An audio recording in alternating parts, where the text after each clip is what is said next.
નાના માણસની મોટી બેંક એ એનું થીમ સોંગ છે, એ બધું સાચું, પણ એટલા માટે મોટા માણસની આ બેંક છે કે અહીંયા જે કોઈ જોડાઈ જાય ને એને પોતાના અસ્તિત્વનો અનુભવ થાય છે.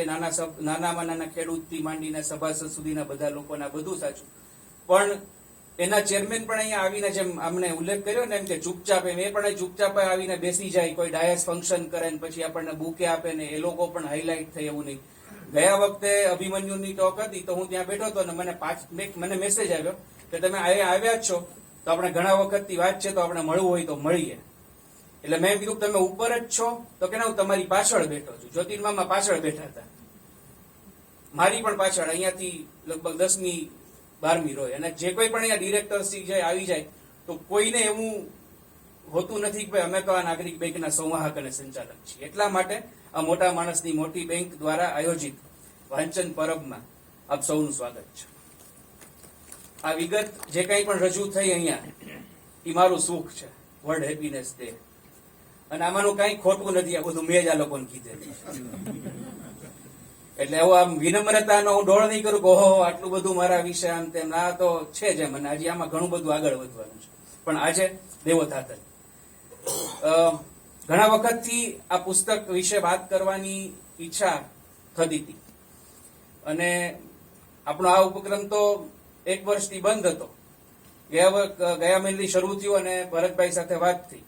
હવે આમાં આ નાગરિક બેંકના ઓડિયન્સમાં પાછું આપણા માટે સ્થિતિ કયો કે સમસ્યા કયો એ છે કે કોઈ પણ કૃતિ આપણે પસંદ કરીએ ને એટલે એમાં આપણે જબરજસ્ત હોમવર્ક કરવું પડે. કારણ કે લગભગ આ વાચક છે ને પણ એવો સજ્જ છે કે એમ કે મેં તો આ 5 વર્ષ પહેલા વાંચ્યું હતું, મેં તો આ 25 વર્ષ પહેલા વાંચ્યું હતું, એવો એક વર્ગ પણ અહીંયા છે. અને ભરતભાઈએ તો કુમારમાં છપાઈ હતી ત્યારે પણ આ કૃતિ વાંચી હતી. એટલે ઘણા વખતે જાહેર વ્યાખ્યાનમાં આટલી બધી તૈયારી તો કરતા હોઈએ, પણ આ બધું લઈને ચીઠી ચબરકીઓ જે છે, જે પરીક્ષામાં ક્યારેય નથી લઈ ગયો, એ અહીંયા લઈને આવ્યો છું. એટલે વચ્ચે વચ્ચે કદાચ આપણો આઈ કોન્ટેક્ટ તૂટે તો તમે બેર કરજો. એટલા માટે કે જહાજ ચલાવનાર સુકાની હોય ને એને સામે જ જોવાનું હોય, એને મુસાફરો સાથે વાત ન કરવાની હોય. મારે તમને આ પુસ્તક વિશે અને ઓવરઓલ સાગર કથા વિશે એવી બધી વાતો કરવી છે કે જેથી કરીને હું કઈ એમાં સ્કીપ ન કરી જાઉં, હું કઈ ચૂકી ન જાઉં ને, એ મારી લાલચ છે.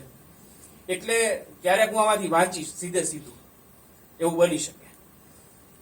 સૌથી પહેલા આ દેવોધાધલ નામ વાંચતા આપણને એવું લાગે કે મેઘાણીની, ઝવેરચંદ મેઘાણીની રસધારમાંથી કોઈ એક પાત્ર હશે અને સૌરાષ્ટ્રની જે કંઈ પણ લોકવાર્તાઓ છે એમાંનું એક કોઈ કેરેક્ટર હશે અને એની આખી આ ગાથા હશે. દેવોધાધલ એક કાલ્પનિક પાત્ર છે, પણ આવા અનેક પાત્રો ભારતના ઇતિહાસમાં, ખાસ તો ભારતના સાગર ખેડવાના ઇતિહાસમાં થઈ ગયા છે. અને એ દેવોધાધલના નિમિત્તે મારે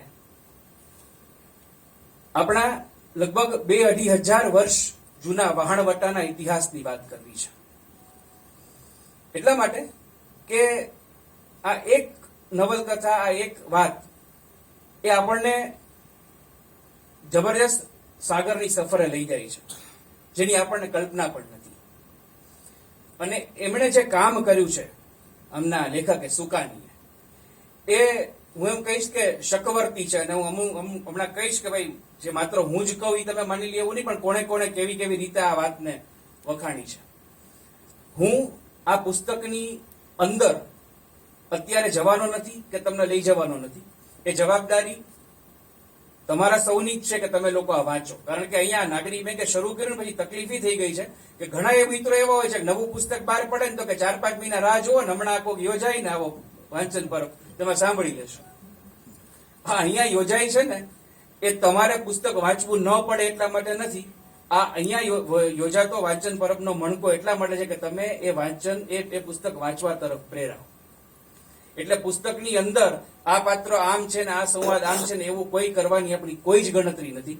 એના માટે તમારે પણ આ પુસ્તક વાંચવું પડશે. અને મને ખાતરી છે કે તમે એકવાર હાથમાં લેશો પછી જમવાનો ટાઈમ હશે કે વાગલે કી દુનિયાનો એપિસોડ હશે તો એ તમે મિસ કરીને વાંચશો.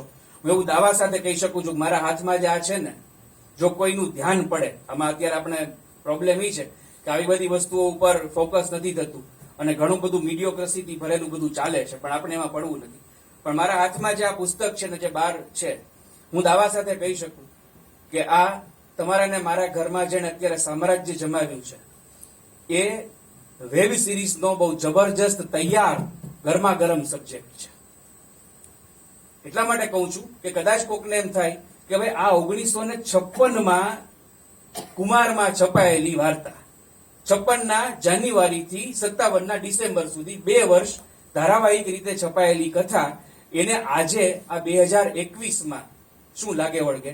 તો એમ કહું છું કે આજે પણ જો આપણે જે પેલી દિલ ધડક વેબ સિરીઝ જોવા ટેવાઈ ગયા છીએ કે નેક્સ્ટ એપિસોડ તો ઠીક, નેક્સ્ટ મોમેન્ટ શું થશે એનો આપણને ઇંતજાર રહે છે. અને એ વેબ સિરીઝના 9-10 એપિસોડ પૂર્ણ કર્યા પછી મોટા ભાગે આપણા ઘરમાં અપશબ્દો અને અશ્લીલતા સિવાય કંઈ આવતું નથી. મોટા ભાગે, આમાં ઘણા બધા અપવાદો છે, પણ ત્યારે આ એક બહુ અદ્ભુત કામ થઈ શકે એમ છે જો કોક દિગ્દર્શક, કોક નિર્માતાનું ધ્યાન આની ઉપર પડી જાય તો. ધ્યાન દોરવામાં આવ્યું પણ છે. લેટ અસ હોપ કે આવું કામ થાય. પણ આ દેવો ધાધલમાં આપણે આગળ વધીએ એ પહેલા સાગર કથા, સમુદ્ર કથા શું છે?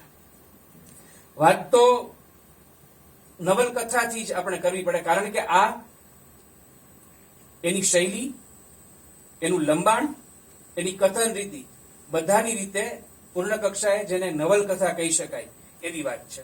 અને આવી વાત હું કહું છું એવું નથી, પણ આપણા મૂર્ધન્ય સાક્ષર લેખક વિજયગુપ્ત મૌર્યએ એવું લખેલું.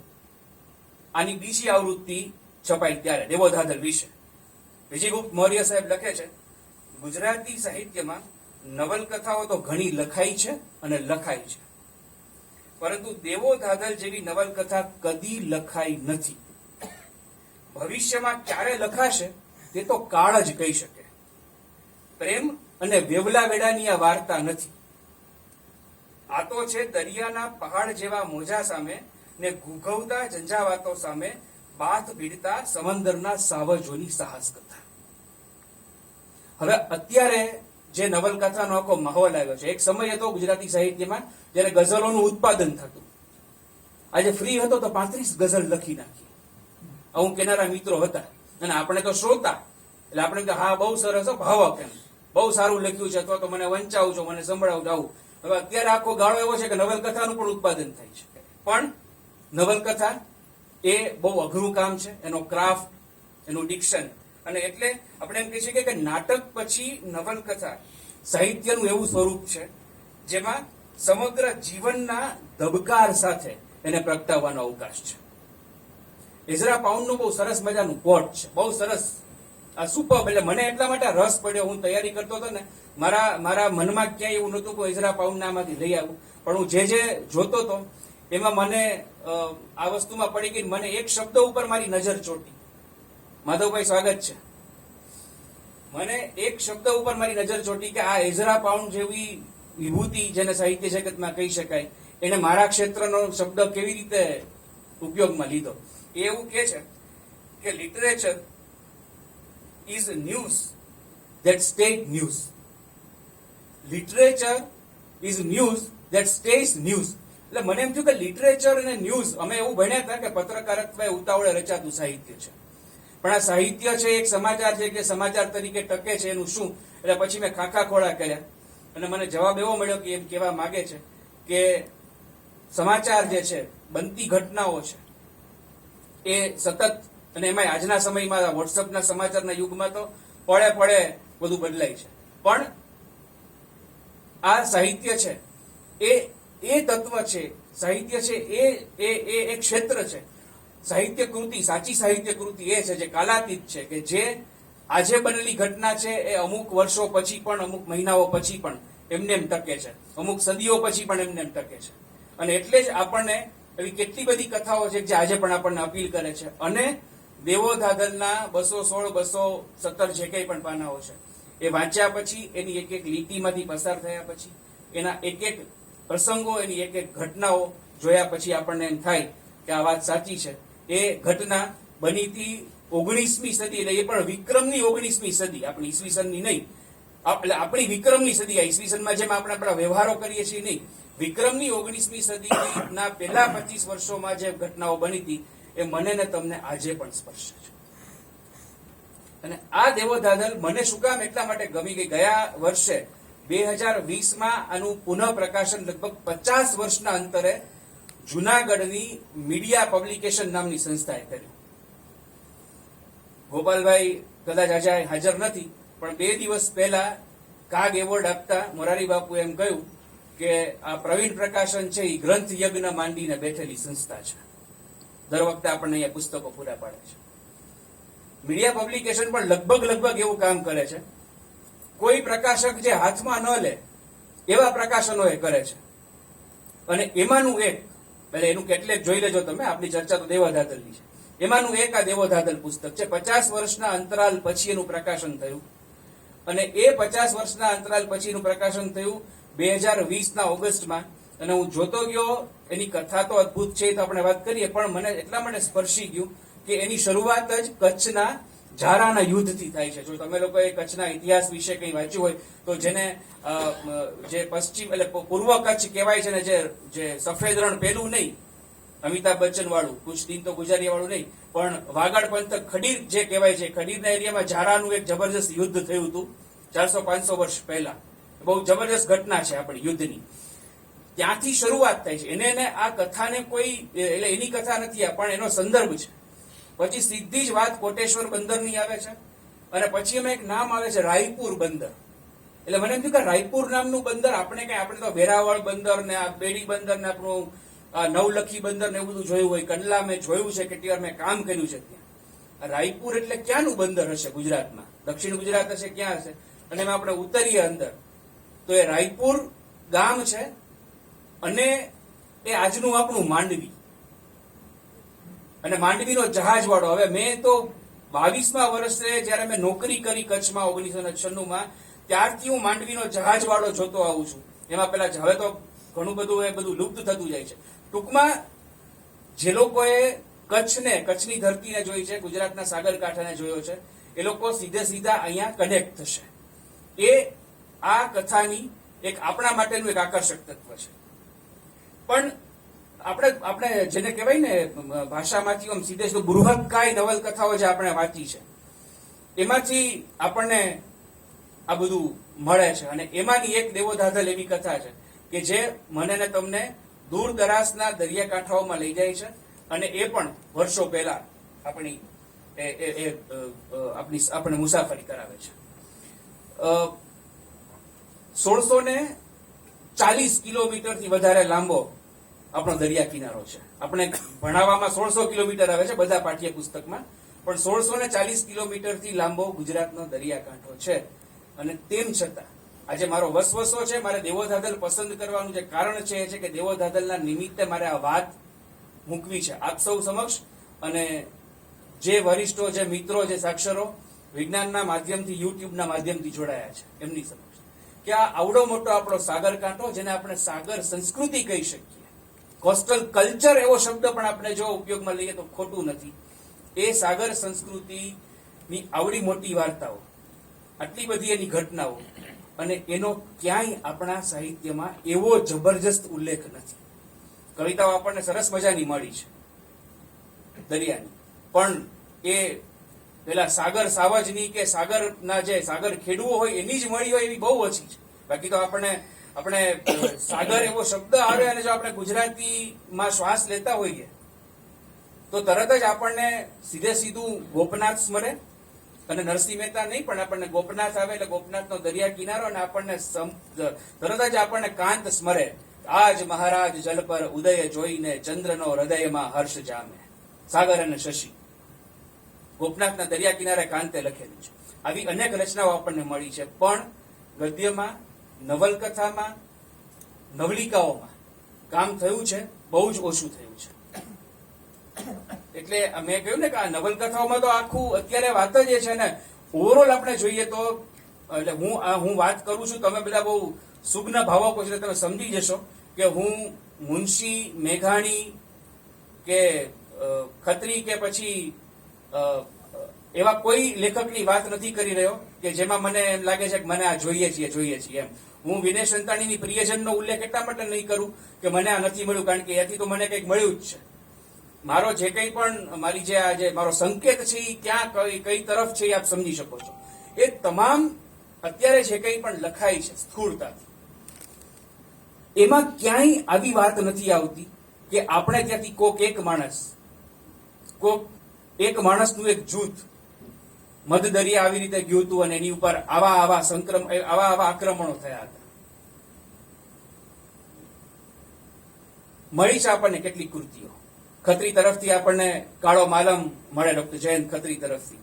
વનુ પાંધીએ સાગર કથાઓ લખી છે અને આ બધા જ અલ્ટિમેટલી તો કચ્છના સર્જકો છે. અને એમાં આ સુકાની ચંદ્રશંકર અમૃતલાલ બુચ કૃતિ પસંદ કરવાનું કારણ આ અટક નથી, પણ એમની વિદ્વતા, એમનું યોગદાન, સાહેબ અદ્ભુત વ્યક્તિત્વ હતું. આપણે કેટલીક વાર ચૂકી જતા હોઈએ છીએ જોવાનું. એ કક્ષાએ એમણે કામ કર્યું છે. એટલે એ સાગર કથાઓ શું કામ આપણે ત્યાં લખાવી જોઈએ? ગુજરાતી સાહિત્યમાં સાગર કથાઓ ઘણી બધી જેટલી લખાઈ છે, જેટલું કામ થયું છે એના કરતા અનેક ગણું કામ થવું જોઈએ. કારણ કે આ એક જ એવો મહાસાગર છે કે જેનું નામ એ મહાસાગરના કાંઠે એટલે કે મહાસાગર પાસે આવેલા દેશ પરથી પડ્યું હોય, હિન્દ મહાસાગર. અને ગુજરાતની દરિયાપારની જે યાત્રાઓ છે ને એટલી બધી જૂની છે કે હરિવંશમાં પણ એનો ઉલ્લેખ છે, સિકંદરની લડાઈઓ વખતે પણ એનો ઉલ્લેખ થયો. એ પછી પોર્ટુગીઝો આવ્યા લગભગ 300 વર્ષ દીવ પાસે તમને થંભી ગયેલા નજરે પડે. એના માટે દીવ જઈને સભાન અવસ્થામાં ઉભા રહેવું પડે દરિયા પાસે. એ પછીના 300 વર્ષ આપણને વેરાવળ પાટણ પાસે થંભી ગયેલા નજરે પડે.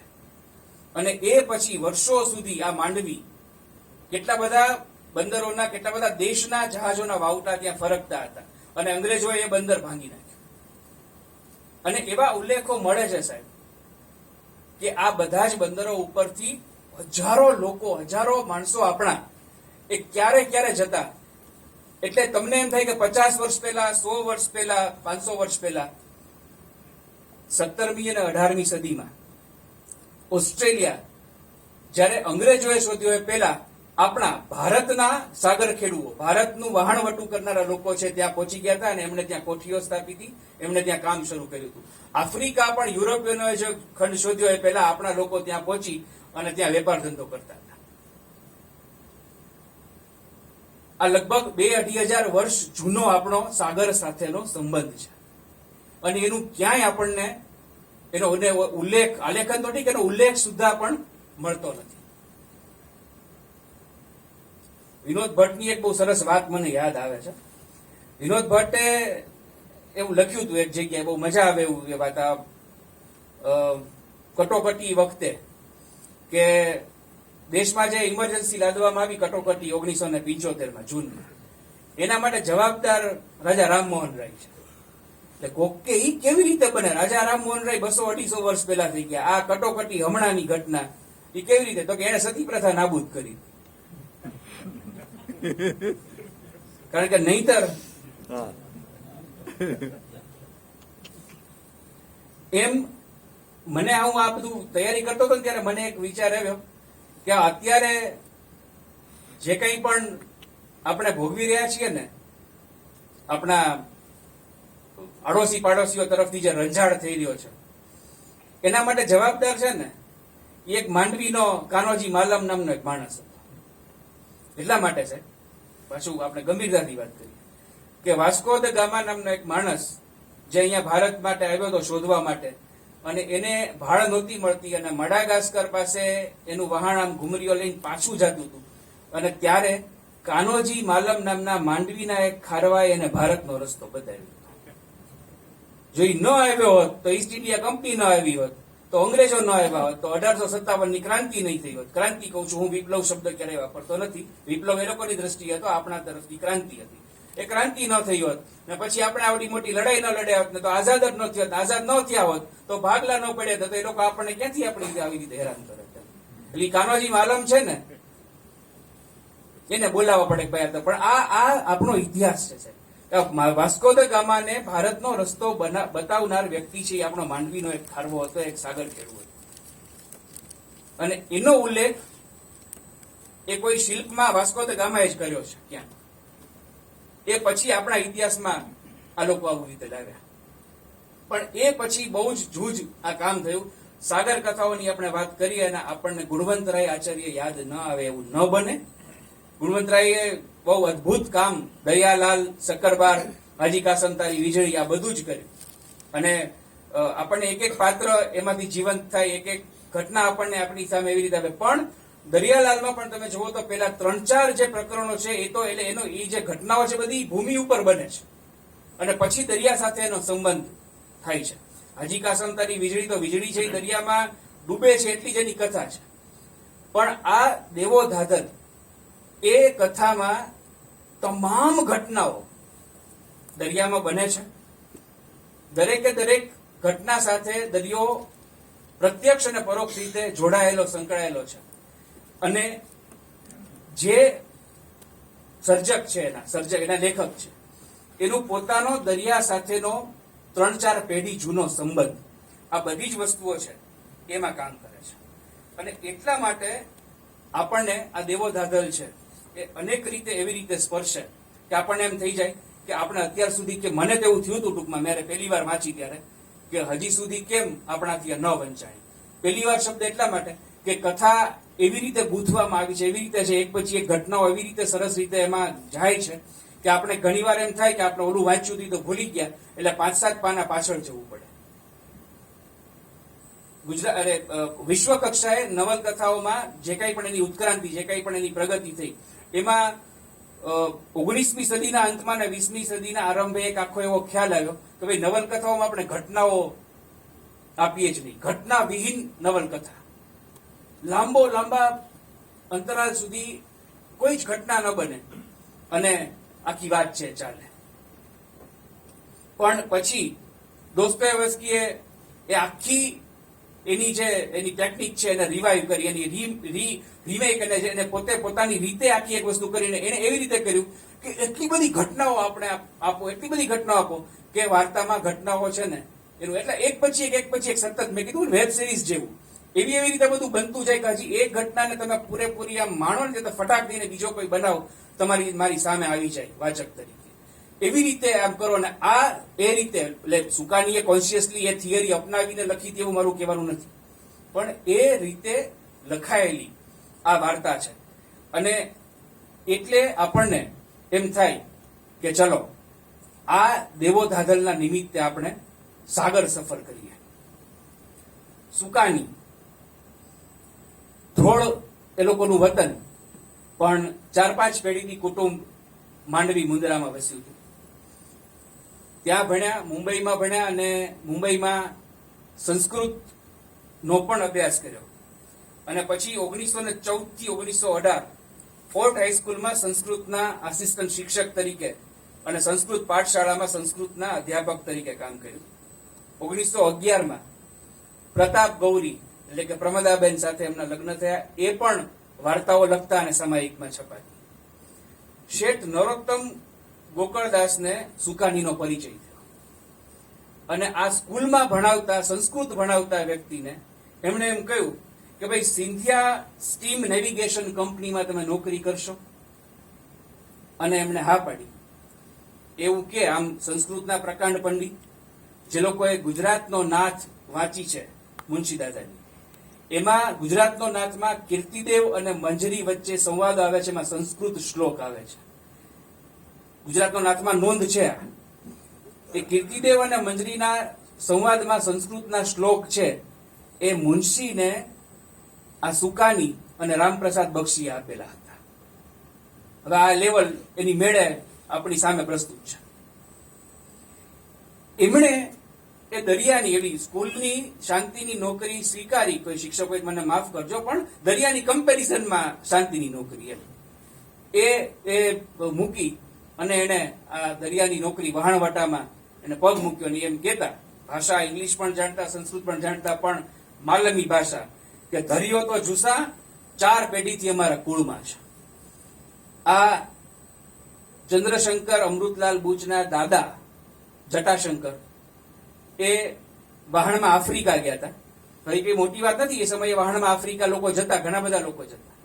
પણ એમણે બહારનું ખાય નહીં એટલા માટે થઈને એક ગુણી ઘઉં એ દળવા માટે ઘંટી ત્યાં સુધી એ બરાબર છે, અને એક ગાય એ વાહણમાં ચડાવી હતી.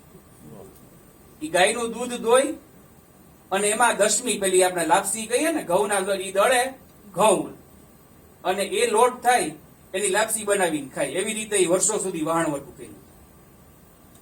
અને સુકાનીના 2 દીકરા એ પણ નેવીમાં હતા.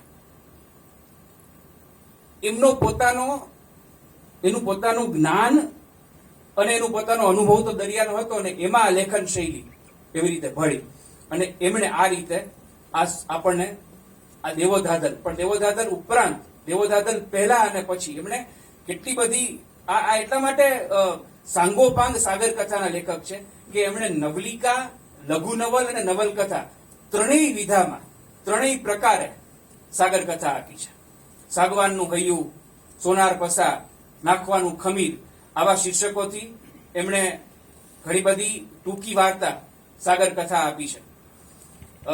કચ્છ કંઠારના વહાણો એવા અભ્યાસ લેખો તો અઢળક, જેને આપણે એટલે એવું એની ટેકનોલોજી જે છે, આપણે એ વખતના વહાણો, જયારે સ્ટીમર શબ્દ પણ કદાચ કોઈને ખબર નહીં, એ વહાણો એના શઢ એ કઈ રીતે કેવી રીતે મૂવ થાય, આ બધી જ વસ્તુઓ છે એનો અભ્યાસ કરી અને એ આપતા.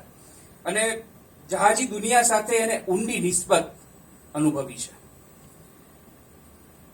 1947માં બ્રિટિશ હુકુમતે એમને ઇંગ્લેન્ડ મોકલ્યા હતા, ત્યારે સાગવાનનું હૈયું લખાય, અને એ પછી સિંધિયા કંપનીમાંથી નિવૃત્ત થયા ત્યારે આપણી કેન્દ્ર સરકારે પરિવહન મંત્રાલયમાં જહાજી વિભાગના મહાનિદેશક તરીકે એમની નિમણૂક કરી. એ વખતે નાખવાનું ખમીર અને દેવોધાધલ લખાય. દેવોધાધલ મોકલતા કુમારના તંત્રીને એવું લખ્યું હતું કે બોર્ડમ, કંટાળો ઉતારવા માટે નવલકથા કહેવાય એવી લાંબી કૃતિ લખી છે. આ બોર્ડમ એટલે ઇન્ડોનેશિયા અને હોંગકોંગ તરફથી એક કમિશનમાંથી પાછા ફરતા વહાણમાં ગાળેલા 2 થી 2.5 માસ, અને એ દરમિયાન એમણે આ વાર્તા દેવોધાધલ લખી હતી. હું અગેઇન કહીશ કે હું વાર્તાની અંદર બહુ નહીં લઈ જાઉં, કારણ કે તો આપણે બહાર નીકળવું મુશ્કેલ પડશે.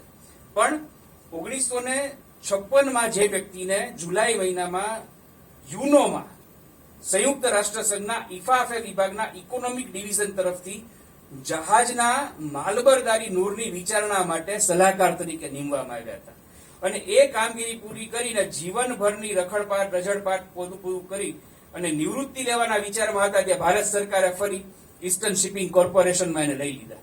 આવી સુદીર્ઘ નોકરી, આવું સુદીર્ઘ કામ, અને એની સાથે સાથે એમણે આ સાહિત્યમાં આટલું બધું મોટું યોગદાન આપ્યું છે. એટલે સુકાનીની વાર્તાઓ, સુકાનીની નવલકથા એ આપણને વાંચવી ગમે, કારણ કે એની પાસે ભાષા તો હતી, પણ દરિયા સાથે એનો ચોખ્ખે ચોખ્ખો રોજે રોજનો, દિવસ રાતનો સંબંધ હતો. અને એટલે આ દેવોધાધલમાં આપણે જયારે પ્રવેશ કરી, પહેલા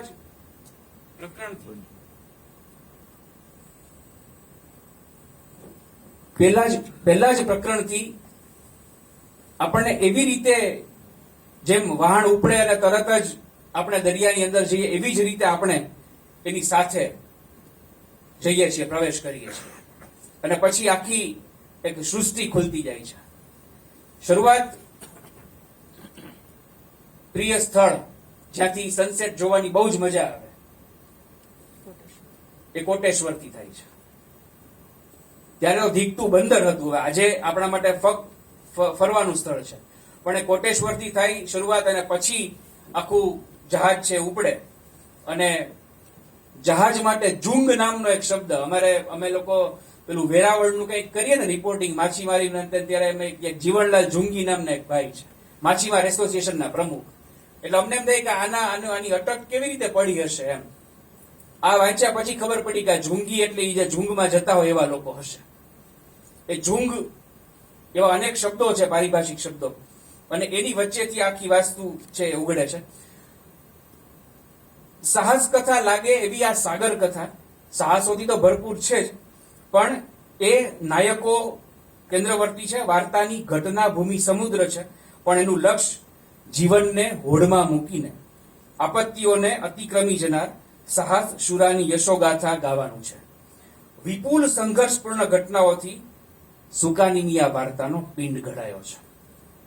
એક પછી એક ઘટના એવી બને અને અહીંયાથી હજી આમ કચ્છ છોડે ત્યાં ખંભાત, સુરત, ત્યાં પેલા ગુલામોનો વેપાર થતો હોય છે. તે સમયે એ ગુલામોમાં કોઈ સ્ત્રી ભૂલથી આવી જાય અને એમાં જો એ ચોક્કસ જ્ઞાતિની સ્ત્રી હોય તો પેલો બિચારો એની માફી માંગે અને એને મૂકવા જાય કે અમારી ભૂલ થઈ ગઈ, અમે આ કયા ભવે આ કર્મમાંથી છૂટશું.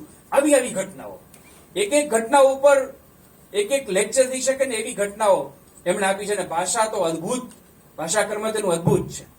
એ રીતે આખો પ્રવેશ થાય અને સુકાનીની આ વાર્તાની પાત્ર સૃષ્ટિ. આહા, મુખ્ય પાત્ર દેવોધાધન, એની સાથે અજયપાળ. અને આ દેવોધાધન નથી ક્યાંયનો રાજા, નથી ક્યાંયનો સુબો, નથી કોઈ એની પાસે કોઈ મોટા એવા પરગણા. એ એક જહાજનો કપ્તાન, જહાજનો ખલાસી, જેના માટે નાખવો એવો શબ્દ છે.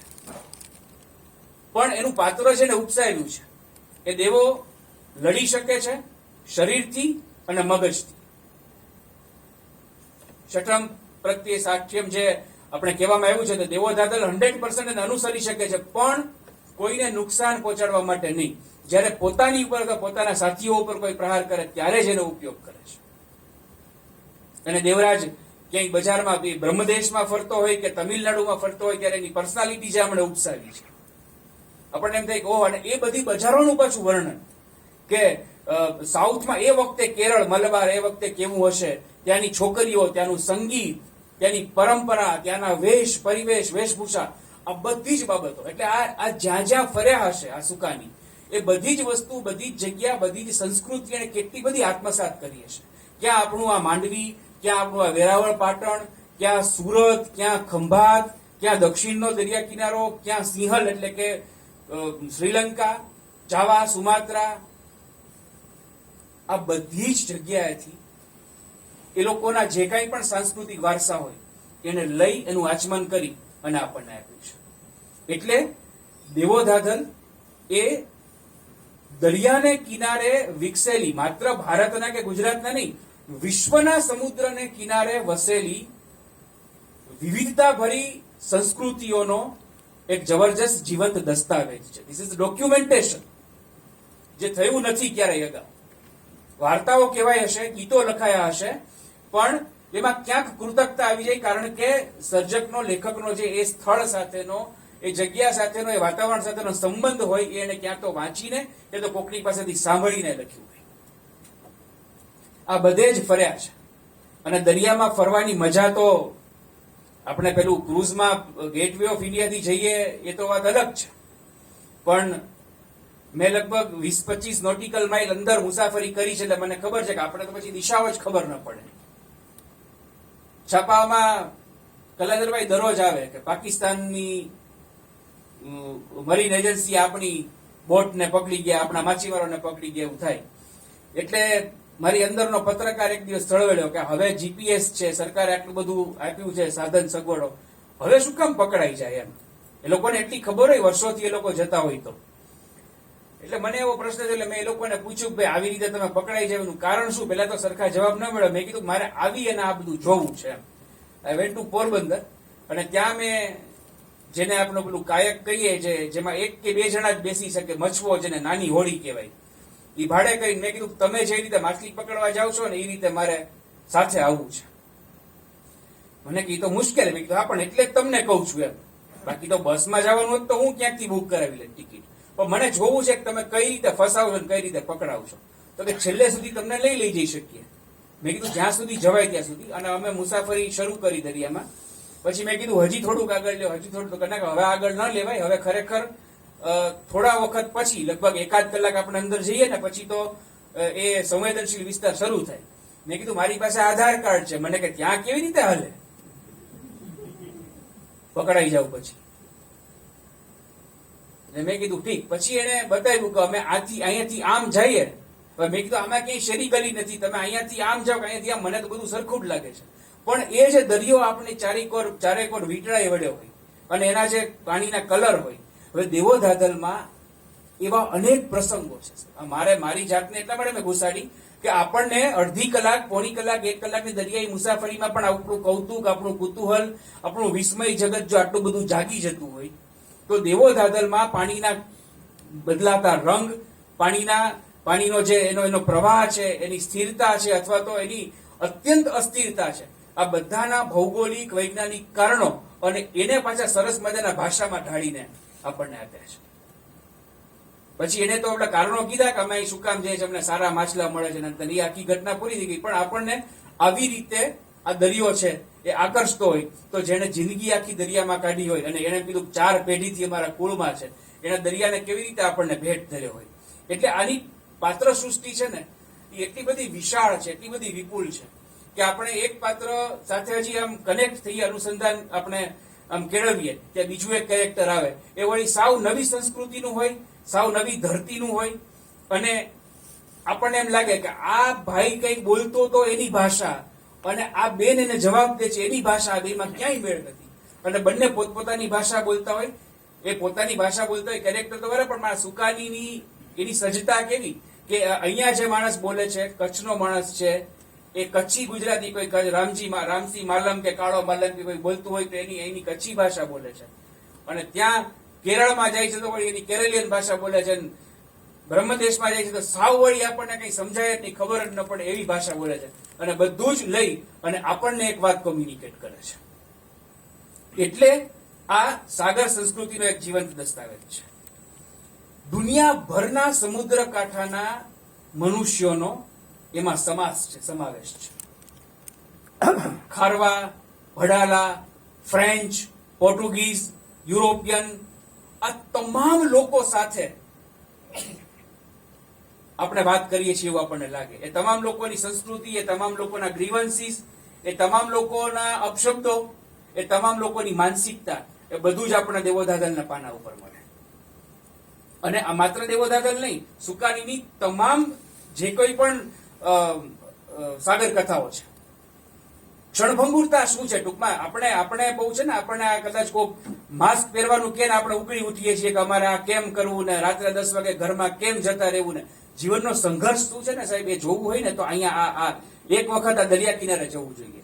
વિધિન સેકન્ડ શું થઈ જશે એ ખબર નથી. સોનાર પસા નામની સુકાનીની એક ટૂંકી વાર્તા છે. એમાં ઘટના જોજો સાહેબ તમે, આ સાવ સામાન્ય લાગતી એવી ઘટના છે, પણ એ કેવી ઘાની જેમ પડે છે મારી તમારી ઉપર. એમાં એક ખલાસી 6-8 મહિના જે કંઈ પણ એનો ગાળો છે એ સાગર ખેડી તોફાનોનો સામનો કરી અને ઘરના એ બધા આશા મૂકી દીધી હોય છે કે હવે આનું વહાણ પાછું નહીં આવે, આપણે એને ગુમાવી દીધો છે. એની બદલે અચાનક એ પાછો આવે છે. જુવાન માણસ છે, પાછો આવે એટલે એની માની આંખમાંથી તો અમી વરસે છે. હા, મારો દીકરો પાછો આવ્યો, મેં ઓલું નાળિયેર ફોડીને એને ચાંદલો કરીને વળાવ્યો હતો અને પછી સાગરદેવને અમે તો અર્પણ કરી દીધો હતો.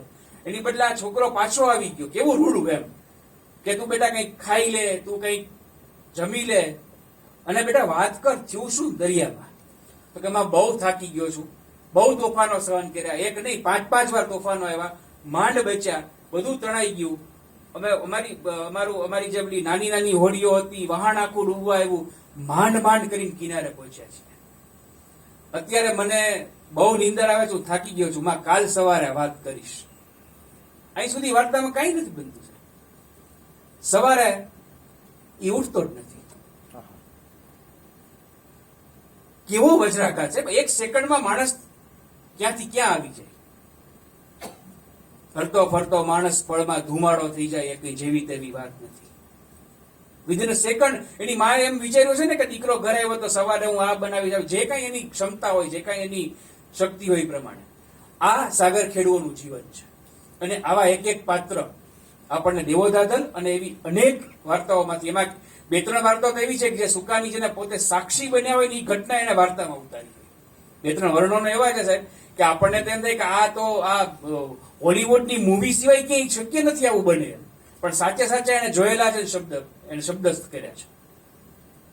દરિયામાં આખું વહાણ જતું હોય ને હાલક ડોલક થતું હોય, આપણે હાલક ડોલક એટલે શું ને એ આમાં આપણે વાંચીએ તો ખબર પડે. એટલે એ તમામ પ્રકારના માણસો આપણને આ વાર્તામાં અને વાર્તાઓમાં મળે છે. દરેક પાત્રને સીધી કે આડકતરી રીતે દરિયા સાથે સંબંધ છે અને એમાં બનતી ઘટના પ્રકૃતિદત્ત હોય કે માણસ તરફથી બનતી હોય. એટલું એવું નથી કે માત્ર તોફાન આવે ત્યારે જ એને લડવાનું હોય છે. સામેનું એક વહાણ છે એ દુશ્મનનું હોય અથવા તે ચડાઈ કરે. આમાં એક ઉલ્લેખ તો એવો છે સાહેબ, મેં જે ઇતિહાસની વાત કરી ને, આપણે ત્યાં સંશોધનો બહુ થાય છે ને એ બધા જ બહુ આદરપાત્ર લોકો છે, એના વિશે આપણે બહુ કોમેન્ટ ન કરીએ, પણ પરદેશી એક સંશોધકે એવું કહ્યું છે કે 19મી સદીના પહેલા 25 વર્ષોમાં માત્ર લાર બંદર, લારનો જે દરિયા કિનારો કહેવાય, એમાં જ 2000 થી વધારે બેડા એટલે કે વહાણો જે નાના નાના પેલા હોય એ માત્ર ને માત્ર આ ગુજરાતના રાજપૂતોના હતા. અને એ લોકો અહીંયાથી વહાણવટું કરતા, વેપાર કરતા, વ્યવહાર કરતા અને જેવા ટોપીવાળાનું વહાણ દેખાય ને એની ઉપર તૂટી પડતા. આપણને ધરતી ઉપરની લડાઈની એ પૂરી ખબર નથી. આ લોકો દરિયા કિનારે જઈને વિદેશી તાકાતો સામે લડીને પાછા આવેલા અથવા તો વીરગતિ પામેલા લોકો હતા. અને એટલે આ દેવોધાધલ એ કોઈ ઇતિહાસમાં નોંધાયેલી ઘટના નથી. સુકાની પોતે એના વિશે એમ લખે છે કે આ ઇતિહાસ નથી, પણ જેટલો ઇતિહાસ કાલ્પનિક છે એટલી જ આ કાલ્પનિક વાર્તા છે ને ઐતિહાસિક છે. આવું એનું પોતાનું નિવેદન છે દેવોધાધલ વિશે. એટલે ત્યાં જીવતા દરેક વ્યક્તિને, દરેક પાત્રને દરિયા સાથે સીધો કે આડકતરો સંબંધ છે. અને સૌથી વધારે આકર્ષક જો કોઈ વાત હોય, સૌથી વધારે આપણને ટચ કરે એવી વાત હોય, જો આપણે આખા પુસ્તકને માત્ર વાંચીએ નહીં, આંખથી નહીં પણ દ્રષ્ટિથી વાંચીએ અને ઉતારીએ, તો એ છે કે માણસ વેરાવળનો હોય, માંડવીનો હોય, ખંભાતનો હોય, સુરતનો હોય, બ્રહ્મદેશનો હોય, તમિલનાડુનો હોય, ચીનનો હોય, એને દરિયો બહુ વાલો છે. આ લોકોનું જીવન અને મરણ, અવિરામ યુદ્ધ આપણને યાદ આવે. સાગર કથાની આપણે વાત કરીએ ને તો આપણે ધૂમકેતુનો ઉલ્લેખ કરવો પડે છે. મને અચાનક યાદ આવ્યું. અવિરામ યુદ્ધ બહુ અદભુત. મેં બોર્ડર ફિલ્મ છે ને, બોર્ડર ફિલ્મ એ જોઈને ત્યારે મને અવિરામ યુદ્ધ, એમાં પેલો મેજર વીરભાણનો દીકરો એટલે વિનોદ ખન્નાનો દીકરો, શું નામ? અક્ષય ખન્ના. અક્ષય ખન્ના. ફિલ્મ માટે પછી એ એક્સપર્ટ છે. અક્ષય ખન્ના એ લડવા જાય છે બોર્ડર ઉપર અને ત્યારે એની ઈચ્છા નથી હોતી. ત્યારે એમ કહે છે ભાઈ તારો બાપ છે નહીં પણ આમ જ શહીદ થયો હતો ને આપણા કુટુંબની આ નિયતિ છે કે આપણે લડતા લડતા કાં તો દેશને જીતાડીને આવવાનું કાં શહીદ થવાનું. આ અવિરામ યુદ્ધ. ધૂમકેતુએ લખ્યું છે એક સ્ત્રી છે દરિયા કિનારે ઉભી છે, એનો નાનકડો એક દીકરો છે ને વહાણમાં મોકલે છે. કોઈ પૂછે છે કે આનો બાપ તો એમ કે હજી થોડાક વખત પહેલા ગયો તો પાછો નથી આવ્યો, ગુજરી ગયો. તો કે કઈ વાંધો નહીં, અમારે તો સાગરદેવના દીકરા અર્પણ જ કરવાનું. આ અમારું અવિરામ યુદ્ધ છે. નાળિયેરી પૂનમે આપણે પૂનમે આપણા ખારવાઓ ત્યાં પૂજા કરે છે, વેરાવળ ને પાટણ ને માંડવી ને બધી. આ આપણી વાત છે સાહેબ, આ મારી તમારી ધરતીની વાત છે. અને એ દરિયો છે એ બધાને પ્રિય છે. અને એટલે અહીંયા અજયપાળ કે દેવોધાધલ કે પછી પેલા 105-10 વર્ષના એક ભાભા જે અંધારામાં પણ વહાણને કળી જાય છે, આ તમામ પાત્રો એની પોતપોતાનું એક અસ્તિત્વ છે. પણ હું એમ કહીશ કે અહીંયા જે ખરેખર એક સારી સાહિત્ય કૃતિનું લક્ષણ છે અને અનેક લોકો એવા પ્રયોગ કર્યા છે એમ કે લોકાલ જેને કહેવાય, એક જે દરિયો છે ટૂંકમાં, તો દરિયો છે દેવોધાધલનું મુખ્ય પાત્ર છે. બિગેસ્ટ કેરેક્ટર, હીરો જે છે ને, દેવોધાધલનો હીરો કોણ એવું તમે મને પૂછો તો એમ કહીશ કે દરિયો છે ને એનો હીરો છે. પછી અહીંયા માંડવીનો દરિયો હોય, માંડવીના પાસે ટૂંકમાં કે ત્યાંનો દરિયો હોય, પણ સી છે એ આનો હીરો છે, મુખ્ય પાત્ર જો કોઈ હોય. અને એવું અનેક સર્જકો, તમે આપણે કચ્છની જ વાત કરી છે, કચ્છની વાત કરીએ, ટૂંકી વાર્તાની વાત કરતા હોઈએ ત્યારે મને ડોક્ટર જયંત ખત્રી યાદ આવ્યા વગર ન રહે. એમને મેં આવતા હોય છે, ઇરરિલેવન્ટ કોઈ વાત હોય ને તોય. ખત્રીની ધાડ ઉપરથી ફિલ્મ પણ બની અને આપણી કમનસીબી કે આપણે અનેક એવી ફિલ્મોમાં તાળીઓ પાડીને, વેફર ખાઈને, પોપકોર્ન ખાઈને બહાર નીકળી ગયા. ધાડ જેવી મૂવી છે આપણને થિયેટરમાં જોવા ન મળી. અદભુત કામ થયું છે સાહેબ. એ ધાડમાં, વાર્તામાં, ફિલ્મની વાત આપણે નથી કરી કારણ કે આપણે અહીંયા શબ્દોની વાત કરી છે. એ ધાડમાં પેલો એનું જે મેઇન કેરેક્ટર છે, પછી એની 3 પત્નીઓ છે આ બધા તો એના પાત્રો છે જ. ઘેલો એનું પાત્ર, પણ કચ્છની ધરતીનો રંગ છે ને સાહેબ, ઋતુએ ઋતુએ બદલાતો એ લોકાલ છે ને. ખત્રી કેવું વર્ણન કરે. ઘેલાનું ગામ એમ કે તૂટ્યું હોય ને કૂતરું પડ્યું હોય ને એમ ઘેલાનું ગામ સૂતું હતું. આહા, ખત્રીની તો વાર્તામાં આમ જઈએ ને તો ફંટાઈ જશું ક્યાં. ખીચડી નામની એની એક વાર્તા સાહેબ, ગરીબી એટલે શું, આપણે નિબંધો લખીએ, આપણે એના વિશે નાટકો લખીએ. ખત્રી એક લીટીમાં એમ કે છે, એક લીટીમાં કે મા દીકરી બે જમવા બેસે, હાંડલામાંથી ખીચડી કાઢે, થાળીમાં નાખે, બેયના હાથ થાળીમાં એક સાથે પડે. જેનો કોળિયો મોટો હોય ને એની સામેના એ સમજી જવાનું આજ મારે ભૂખ્યા રહેવાનું છે. દારૂણતા શબ્દ એનો છે ને, એનો અર્થ વિસ્તાર અહીંયા થાય. આ ખત્રીએ એની અનેક વાર્તામાં લોકાલને પાત્ર તરીકે નિરૂપ્યો છે. આવા અનેક સર્જકોએ કર્યું છે. આ તો મને કચ્છના સંદર્ભે યાદ આવ્યું. એટલે એમ દેવો દાદલમાં જે દરિયો છે ને એ મુખ્ય પાત્ર છે. જે હીરો છે એ દરિયો છે ને એની આસપાસ. એટલે હું એમ કહીશ, આ મારું મૌલિક નિવેદન છે જે ખોટું હોઈ શકે, કારણ કે હું સાહિત્યકાર નથી, વિવેચક નથી, માત્ર ને માત્ર વાચક છું ને ભાવક છું. એટલે એ મને એવું લાગે કે દરિયાના કેનવાસ પર કેટલાક ચિત્રો સુકાનીએ દોર્યા છે અને એની રેખાઓ ઉકેલવાનું કામ આપણે કરવાનું છે. એ અજયપાળ હોય, એ ભાઈ દેવરાજ પોતે હોય, કે વાચસ્પતિજી જેવા સંસ્કૃતના. આમાં અમે તમે જુઓ કે આ દરિયાની વાત હોય, સાવ ગામનો માણસ, દરિયાનો માણસ, ખલાસી, એ કંઈક વાત કરતો હોય અને એની વચ્ચે આપણા શાસ્ત્રના જબરજસ્ત શ્લોક આપણને સાંભળવા વાંચવા મળે. એને એના સ્પષ્ટ ઉચ્ચારણો સાથે કોઈ બોલે છે એવું દ્રશ્ય આપણી સામે ખડું થાય. એ વાચસ્પતિજી કંઈક વાત કરતા હોય. એમાં આપણે આપણી જે ટેકપણું આપણે જે કહેવાય છે, જે આપણે નવઘણમાં વાંચીએ કે જાહલની ચિઠ્ઠીમાં કે મેઘાણીમાં વાંચીએ, એ જ વસ્તુ આપણને અહીંયા મળે છે કે ભાઈ એક અબળા, એક ફસાયેલી સ્ત્રી ઉપર અત્યાચાર ન કરવો.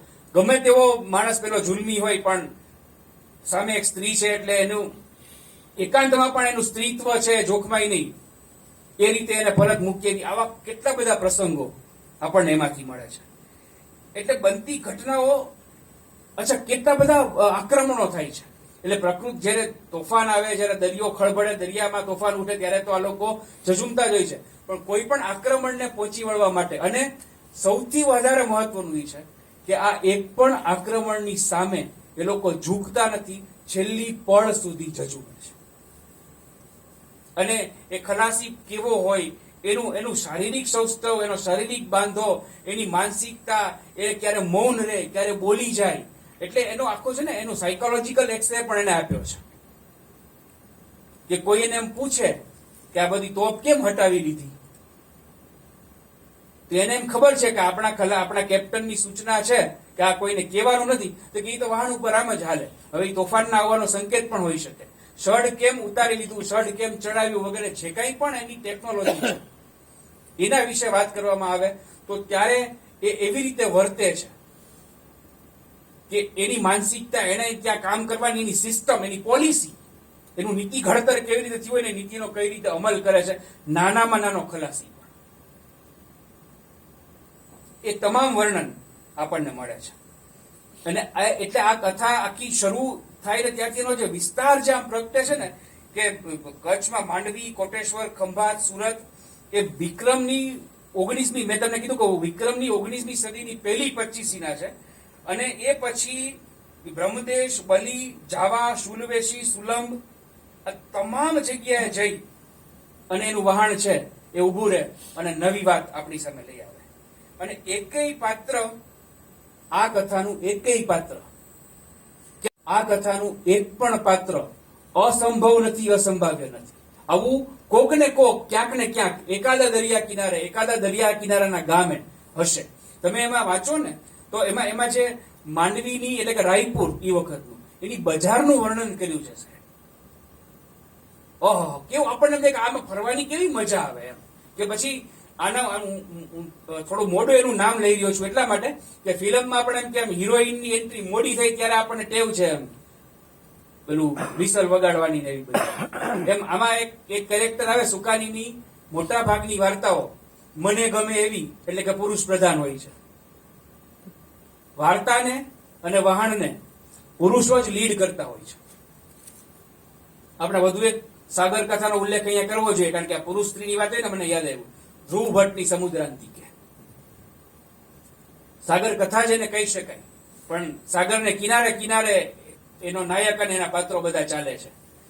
અને અવલ આવે કે પેલા મોચાવાળા આપણા પેલા સાધ્વી આવે એનો ઉલ્લેખ આવે આખો. અને ધ્રુવભાઈને મેં એવું પૂછ્યું કે તમારી તમામ વાર્તા છે એના કેન્દ્રમાં નારી છે એવું કેમ? મને કે વાર્તા નહીં દોસ્ત, જોઈ લે ને જીવનના કેન્દ્રમાં કોણ છે. જવાબ આપણે સંમત થવું જ પડે. પણ આ લોકલની વાત છે ને તમે જુઓ હવે અકુપારમાં પાત્ર કોણ છે? ખમા ગર ને. તત્વમસીમાં પાત્ર કોણ છે? ખળખળ વહેતી જાય, ખળખળ વહેતું જાય તારું પાણી નિર્મળ, રેવા રેવા. નર્મદા એનું પાત્ર છે મૂળ, પછી બાકીનું બધું તેની સાથે ગૂંથાતું જાય છે. પણ સુકાનીની તમામ વાર્તાઓ એટલા માટે કે એ સમયે એટલે આમાં કોઈ જેન્ડર બાયસની વાત નથી પણ સાગર ખેડવા મોટે ભાગે પુરુષો જ જતા. ત્યાં શૌર્ય એ લોકોએ જ બતાવવું પડતું અને આમની જવાબદારી બહુ મોટી રહેતી બહેનોની. પણ એમાં પણ આ દેવો દાદલ છે એક્સેપ્શનલ કેસ છે અને બીજી એક વાર્તા છે કે જેમાં સ્ત્રીનું પણ પાત્ર છે અને એ કોમળતા અને એમાં તંગમ નામની આમાં એક છોકરી આવે છે. એનું વર્ણન એવું છે સાહેબ કે આપણને પછી અમુક વખતે એમ લાગે કે આ તંગમ હોવી જોઈએ કે આપણે ફરતા હોય તો એમ એવું સરસ રીતે એને આપણને એનું શબ્દ ચિત્ર આપ્યું છે. અને પછી તો એવું થાય કે તંગમને શોધવા માટે થઈને અજયપાળ છે એ કેટલા બધા સાહસ ખેડે છે. એ સાઉથની કોઈ એક જગ્યાએથી એનું આખું દળ છે એ ચડે છે અને ત્યારે સંગીત ને શરણાઈ ને મૃદંગ ને બધું વાગતું હોય છે. એ આખી એક વાત લઈને આવે છે લેખક. એ સિવાય મોટા ભાગે બધા જ પાત્રો છે, બધી જ ઘટનાઓ છે પુરુષ કેન્દ્રી છે. અને આમાં ક્યાંય એટલા માટે આમાં છે ને ક્યાંય કૃતજ્ઞતા કે કૃત્રિમતા નથી કારણ કે બધું જ એને ક્યાંક ને ક્યાંક જોયેલું છે. અને એટલે માત્ર અત્યારે ગૂગલ અને ત્યારે લાઇબ્રેરી એમાંથી ટપકાવેલી વસ્તુ હોય તો ક્યાંક પણ ડિટેચમેન્ટ આવે. પણ એને જે જોયું છે અનુભવ્યું એ એને આપણને શબ્દોમાં ઉતારીને આપ્યું છે. વાર્તાનું માળખું છે ને એ અસામાન્યતાથી ભરેલું છે પણ એમાં વિવિધતા પણ છે. જેમ કે તમે એની બીજી વાર્તા લ્યો સાગવાનનું કહ્યું તો એમાં સાહસ કથા નથી એમ નહીં પણ એ માત્ર સાહસ કથા નથી એમાં પણ આખરે સાહસશ્રી તો વહાણનું જ છે. એમાં મેઇન કેરેક્ટર છે વહાણ છે. આવા અનેક અનેક પાત્રો આવી અનેક ઘટનાઓ આપણે લઈ શકીએ.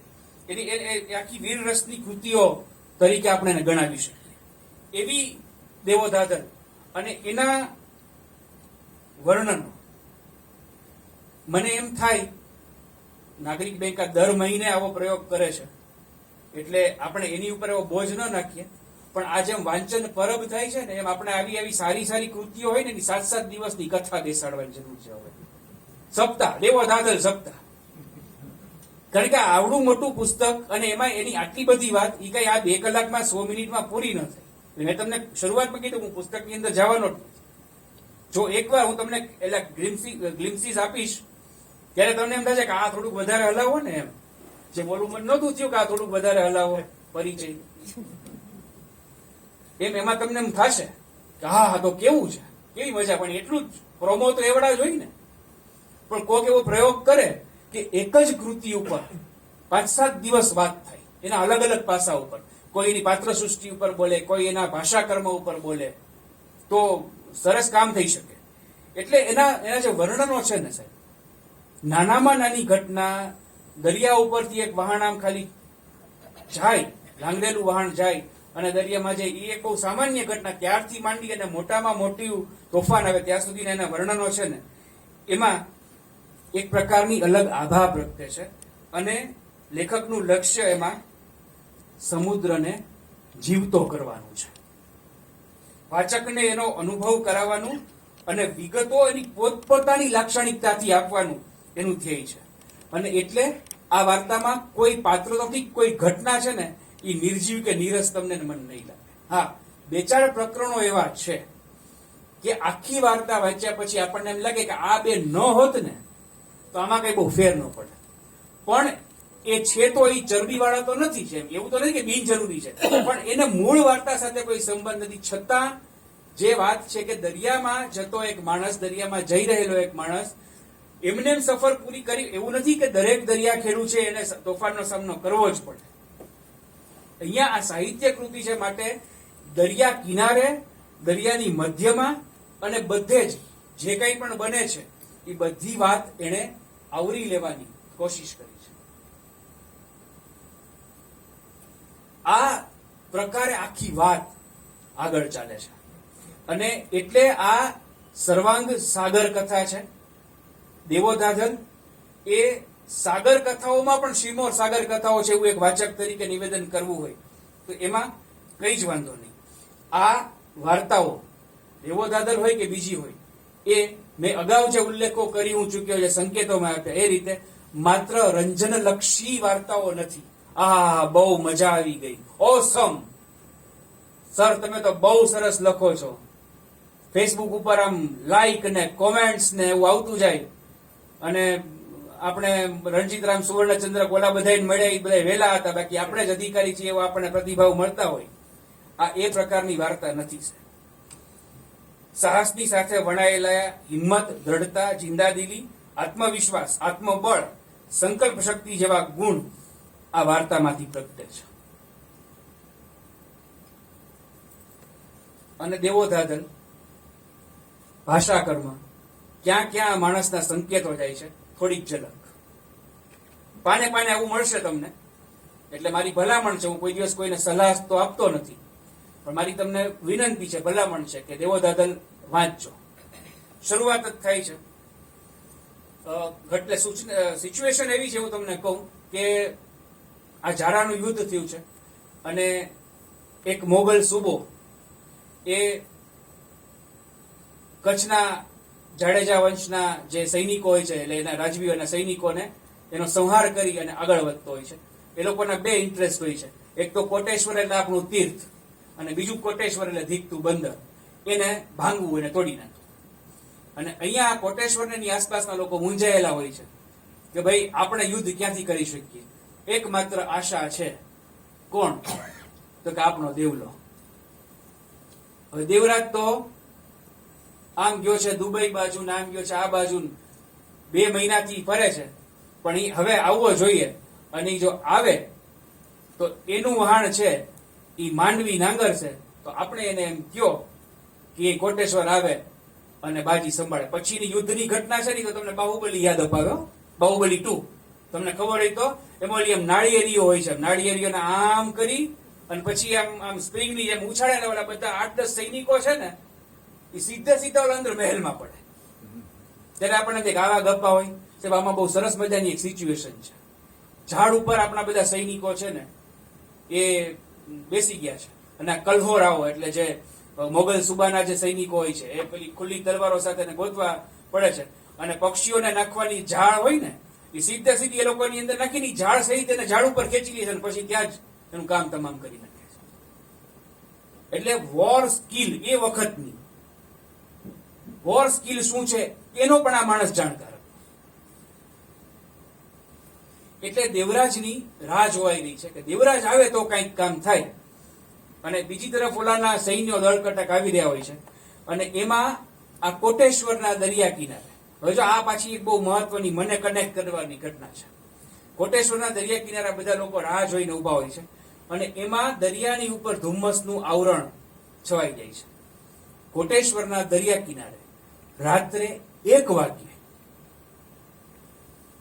આ જે ઘટના આમાં લખી છે ને એના કરતા થોડી જુદી, પણ એ જ સમયે એવી ઘટનાનો અમને એવો, હું ભુજ હતો નોકરીમાં, એમને એવા સમાચાર આવ્યા હતા કે એક પાકિસ્તાની બોટ પકડાણી છે ને એ લોકોએ આપણા BSF ઉપર ફાયરિંગ કર્યું છે અને એ લોકોને પકડી અને કોટેશ્વર દરિયા કિનારે લઈ આવ્યા છે BSF ની ચોકીએ અને તમારે જવું હોય તો. અમે લોકો સાંજે 7 વાગે ભુજથી ઉપડ્યા હતા અને 10:30 કોટેશ્વર પહોંચ્યા. ત્યારે પેલું પૂનમ નહોતી એટલે ભરતી નહોતી એટલે ધીમે ધીમે દરિયાનું એક મોજું આવે ને, ત્યાં તો આજુબાજુમાં ક્યાંય વસ્તી નથી, તમને ખબર છે, જોયું હોય તો એ દરિયાનો અવાજ છે ને એ આમ એવો કોટેશ્વરના પેલા મંદિરને કિનારામાં અથડાઈ તો આપણા રીતસરે ખબર પડે કે ઓહો આ મોજું આવ્યું. એમ ભૂગવતા નહોતા મોજા, એમને જ આવતા હતા.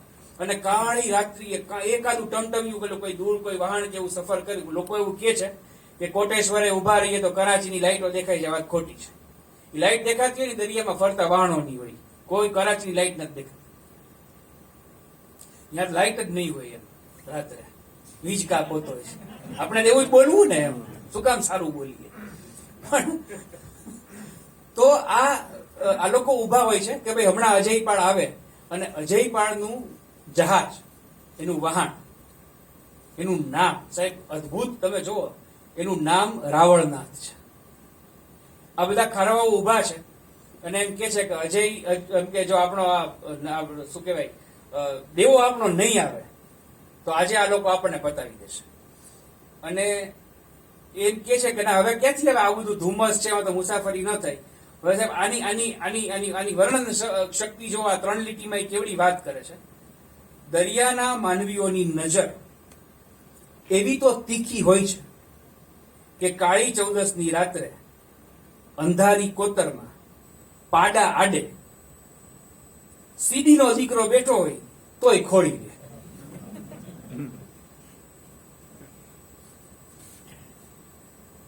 કઈ કહેવાનું બાકી ન રહે. બીજી વાત, રાવણનાથ એટલે આપણને એમ થાય કે શું હશે, કેવડું જહાજ. રાવણનાથ માંડવીમાં જ બનેલું જહાજ છે એવું આમાં ઉલ્લેખ છે. જુંગ રાવણનાથ તરતો ગઢ હતું. બસ એક લીટીમાં વર્ણન પૂરું છે. તરતો ગઢ. ગઢ તો પછી ગઢ બહુ જાણીતો શબ્દ છે. રાવણનાથ તરતો ગઢ હતું. એની પરસાળમાં 2 પડખે 10-10 તોપો હતી. 2 મોરા પર બીજી 4-4 તોપો હતી. અને એમાં આ બધા લોકો ઉભા હોય છે ભાઈ નહીં આવે ને અંતન. ઓચિંતા ગોળજી ભાભો બોલ્યા. એની ઉંમર 100 ને 5-10 વર્ષ વટાવી ગઈ છે. ઓચિંતા ગોળજી બાબો બોલ્યા, અમારી આંખ જુસા આગળ જેવી હવે નથી. અમારી આંખ જુસા આગળ જેવી હણે નથી, એટલે કે હવે નથી. પણ હૈણી નીચે વાયા, એટલે કે ડાબુ વાયા જુઓ છો, રાવણનાથ ખભે ભલા વાયા હેરિયું કરતું લાગે છે. આ 105 વર્ષનો બાબો એ રાવણનાથને આવતું જોઈ ગયો. એ લોકોએ કીધું ના ના ન હોય નામ તેમને એમ. અને પછી એ લોકોએ હર્ષનાદ કર્યો કે રાવણનાથ આવી ગયો. આ એની વર્ણન શક્તિ, આ એ લોકો એનું ઓબ્ઝર્વેશન કે દરિયાના લોકો કેવા હોય છે, આ બધું. અને ચિંતન દર્શન આપણને તરત જ રવ દેસાઈની સાહિત્ય સૃષ્ટિમાં ખેંચી જાય. હૃદય વિભૂતિ નામની એની એક વાર્તા છે. મને વન લાઇનર્સ બહુ ગમે અને કેટલાક એમ ચોટી જાય, એટલે આને કઈ કોઈ સંબંધ જ નથી. પણ રવ દેસાઈની હૃદય વિભૂતિ નામની એક વાર્તા, આખી વાર્તા સરસ છે. તમને ટાઈમ મળે તો વાંચજો. મારે તો અહીં દુકાન છે નહીં, એટલે પછી વાંચવા સિવાય બીજું કઈ કરવાનું હોતું નથી નોકરી ઉપરાંત. નહીતર ઈ કરાય પેલા શેર બજારમાં જવાય. પણ એનું છેલ્લું વાક્ય છે ને એ બહુ અદભુત છે. એવું લખે છે કે ભગ્ન હૃદયથી મોટું આ દુનિયામાં બીજું કયું ખંડેર હોઈ શકે. આખી વાર્તા સરસ છે, પણ આ એક વન લાઇનરની વાત છે. એટલે એમની વાર્તાઓમાં આવું અદભુત ચિંતન એને અનેક વખત આપ્યું છે. કકર સાહેબ આ તમે જુઓ આમાં કેવી વાત કરે છે. આ સાગર ખેડૂઓની વાતમાં આ લઈ આવે છે કે વેપાર એટલે સંપત્તિનું સર્જન, અને સર્જન સાથે જ લોકહિતમાં વ્યય. જો વેપારીની સંપત્તિ કેવળ આત્મહિતમાં જ જમા થતી રહે તો એ કેવળ લૂંટ બની રહે છે. અત્યારે તમને ઇરિલેવન્ટ લાગે, પણ વાર્તાના પ્રવાહમાં આ વાક્ય એવી રીતે મૂકવામાં આવ્યું છે કે આપણને ક્યાંય એવું ન લાગે કે આમાં આ વાત ક્યાં આવી. એ આખા વહાણમાં મોટા મોટા શેઠ એ જતા હોય છે, અને લાખો રૂપિયા, એવું લખે એમ કે લાખો રૂપિયાનો એમ કે પેલું તેજાના એમાં પડ્યા હતા, પણ શેઠનો તો લાખો રૂપિયાનો નફો એમાં પડ્યો હતો. અને એને કારણે થઈને એ વેપારીઓ ક્યારે કેવી ગુલાટ મારે છે, બીજાના હિતને કેવું જોખમમાં મૂકી દે છે. અને એ લોકો ફસાય ત્યારે કેવી કેવી રીતે કોનો ઉપયોગ કરે છે, ને એની સામે સાવ અભણ, જેને તમે ને હું નિરક્ષર કહીએ, જેને તમે ને હું પછાત કહેતા આવ્યા છીએ, એવા માણસો સમાજના હિત માટે, વહાણના હિત માટે, પોતે જે મુસાફરોને લઈને નીકળ્યા છે એના જીવન માટે પોતાના જીવન કેવા હોડમાં મૂકી દે છે. આવો કોઈ સ્પષ્ટ નિર્દેશ કર્યા વગર એને સમાજના બંને વર્ગોનું ચિત્ર પણ આપણની સામે આપ્યું છે. અને કેવી કેવી ઘટનાઓ બને છે. થ્રિલ કોને કહેવાય ને સાહેબ? ચિલર અને થ્રિલર વચ્ચે લગભગ ભેદ હવે નથી રાખ્યો લોકોએ. સાહેબ કેવું થ્રિલ! રાવણનાથ હજુ 14મા અર્ધાંશને પહોંચ્યું હશે. તમારામાંથી કોઈ મને કહેશે અર્ધાંશ એટલે શું? પરીક્ષા નથી કરતો, મને નહોતી ખબર. આવા અનેક શબ્દો આમાં છે. આની આપણે વાત કરીએ જ્યારે હું આ અંત તરફ આપણે જઈએ ત્યારે. આ અર્ધાંશ એટલે અક્ષાંશ. સાગર ખેડૂઓ અક્ષાંશ માટે અર્ધાંશ શબ્દ વાપરે છે. 14મા અર્ધાંશે આમ થયું, 21મા અર્ધાંશે આમ થયું. રાવણનાથ હજુ 14મા અર્ધાંશે પહોંચ્યું હશે ત્યાં એક દાડો સાંજે દક્ષિણમાં કાળો મેઘ દેખાઈ રહ્યો. હું તમને કહું છું ને કે વેબ સિરીઝ, આ દ્રશ્ય તમે ટીવીના પડદા ઉપર ફૂલ એચડીમાં જો તમે જુઓ તો કેવું લાગે. રાવણનાથ હજુ 14મા અર્ધાંશને પહોંચ્યું હશે ત્યાં એક દાડો સાંજે દક્ષિણમાં કાળો મેઘ દેખાઈ રહ્યો. એ અકાળ મેઘ ન હતો.